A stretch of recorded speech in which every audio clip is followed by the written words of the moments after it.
Hi, welcome to Audiobook Academy. This is a self-paced audiobook. There's no need to keep an eye on things. Just pay attention. Thank you for taking the time to listen. This is a book summary of The Secret, the bestseller that changed millions of lives in profound ways, by Rhonda Byrne. In fact, you've probably seen it on bookshelves and nightstands all over the world. I want to know this secret that everyone is raving about. You may have thought to yourself, now for the spoiler alert, the big reveal is about to take place. Belief is the key to success, according to The Secret, a self-help book by Napoleon Hill. We can use positive thinking to achieve whatever we envision for our future by delving into the law of attraction, Rhonda Byrne explains. The secret is the so-called the law of attraction, which suggests that what we think translates into reality. Rhonda Byrne, what we emit is what we attract, according to the like attracts like principle. What we put out comes back to us in the form of a boomerang effect. According to Rhonda Byrne, our mind is our most potent weapon. It doesn't matter if we're happy or sad, our thoughts are ultimately responsible for shaping our reality. So if you're looking for a book that can help you bring more happiness into your life, The Secret might be just the ticket. Alternatively, it may be looking for you. A brief overview of the law of attraction, how to put it to use, and some pointers for the journey ahead are provided by Byrne in The Secret Revealed, in which the author delves into how the law of attraction affects our financial well-being, health, and interpersonal relationships. The more we think and feel, the more we'll attract. According to the law of attraction, our thoughts and feelings determine what we attract in life. The more we focus on health and wealth, the more of those things come to fruition in our lives. According to Byrne, quantum physics states that like attracts like, and the energy we emit influences the energy we attract. As a result, worrying about the worst-case scenario only serves to bring these fears closer to reality. Constantly emitting and receiving frequencies, the mind is like a magnet in the world. Here's how our author learned about the law of attraction firsthand. Every thought sends out a signal that attracts other thoughts with similar frequencies. Byrne was going through a rough patch in her personal life. Working and dating were both stressful at the time. This is when she came across a book published in 1910 entitled The Science of Getting Rich. Byrne's interest was piqued by the science of getting rich's exploration of this fundamental concept of attraction. She drew parallels between this and the writings of Ralph Waldo Emerson, Plato, and other religious figures. Because of how this was affecting her own life, she made the decision to visit the United States. In the United States, she convinced 52 teachers of this philosophy to participate in a movie, which ended up being called The Secret. Her experience of the events that led to the movie's production felt like a magnetic pull between what she had imagined, and how the entire process came together over 7 weeks. Now that we have such a powerful tool at our disposal, we can make changes to our lives that we might not have thought were possible. Basically, it's a 3-step process: ask, believe, and receive. A 3-step process of asking, believing, and receiving holds the key to realizing our aspirations. In order to get what we want, we first need to figure out exactly what we want and then go out and get it. Byrne says that when our request is not specific, the signal is confused, and the frequency attracts mixed results. A vague wish like "I want to be rich," for example, is not going to cut it. No one can say with certainty when you'll reach this goal. Setting a monetary goal is a more specific way of expressing your aspirations. Actor Jim Carrey was a fan of this level of clarity. Dumb and Dumber earned Jim Carrey $10 million in 1995. You might be wondering, so what? He'd written himself a $10 million check for his acting services 10 years earlier, had it dated for 10 years later, and kept it in his wallet all that time. Byrne recommends taking a page from Carrey's book and writing down what we want to achieve in order to put this first step into practice. Gratitude and the present tense should guide our writing. For instance, if you write, "I'm grateful to have X," you're sending out a happy vibration. Finally, refrain from nagging the universe, as most parents can empathize. When we repeatedly inquire about the order, according to Byrne, it sends out mixed energy signals to the universe. The second step is here. We must have faith that the universe will fulfill our desires. Our author, on the other hand, asserts that the most difficult part of the process is coming to believe. Byrne encourages us to use the power of positive visualization to help us along the way. She reminds us that many of history's greatest inventors were successful because they used visualization as a key component of their creative process. According to her, both Wilbur and Orville Wright had the ability to visualize the aircraft they wanted to build before actually building it. How can we harness the potential of visualizing? There are two ways to accomplish this.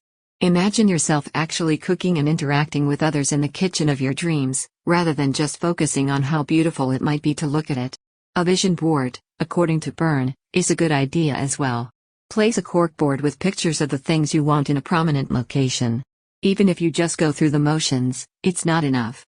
From the moment we make the request, we must have faith that our wish will come true. Let go and let the universe work things out on its own, then. Repetitive worrying will only generate negative energy.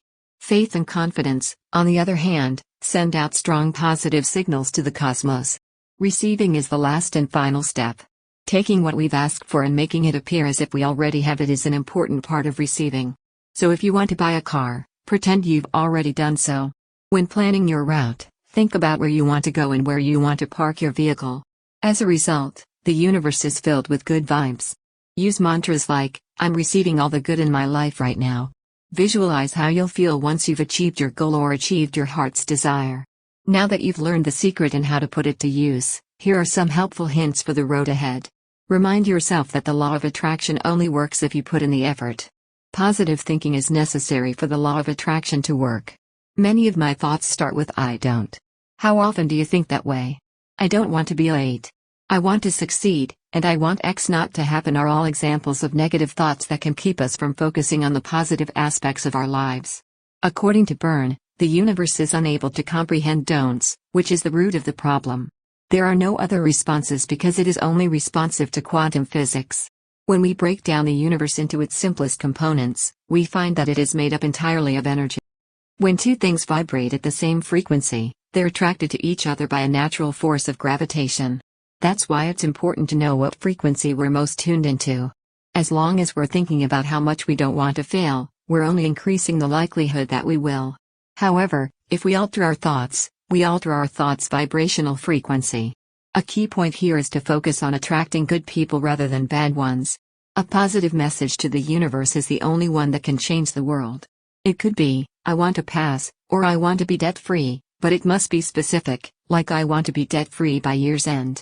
Byrne suggests distilling what we don't want, and then focusing on the opposite.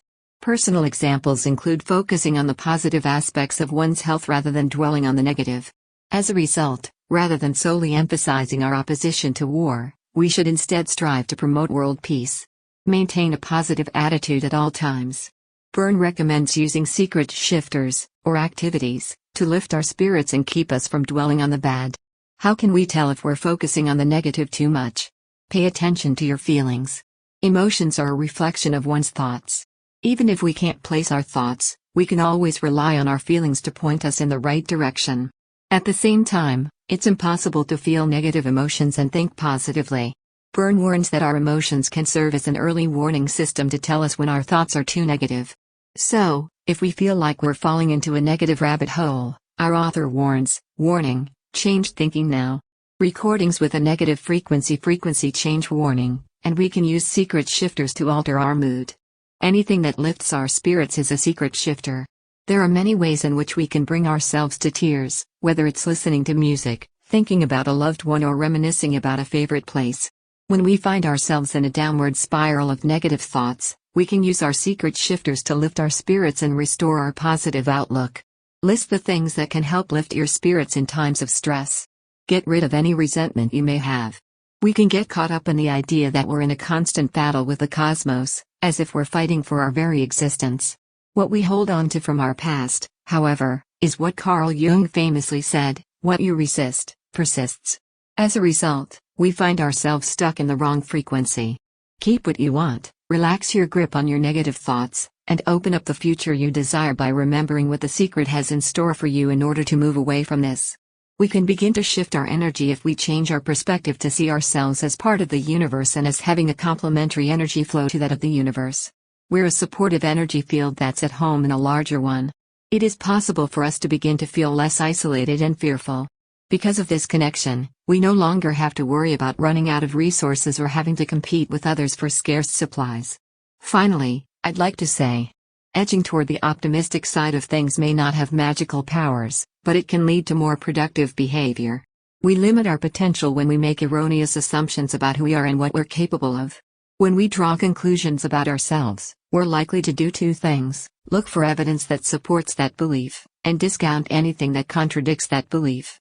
Psychiatrists refer to this as the confirmation bias. As humans, we are hardwired to seek out information that confirms or supports our preconceptions.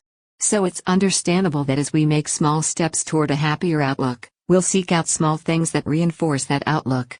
This moves us along the path towards achieving what we hope and desire for ourselves. According to this thoughts as vibration theory, some people may find it to be true. For others, it may be nothing more than confirmation bias at work. It doesn't matter what we think, what matters is what you choose to focus on. Thank you for listening in Audiobook Academy. Please don't forget to subscribe for more content like this. See you in next audiobook.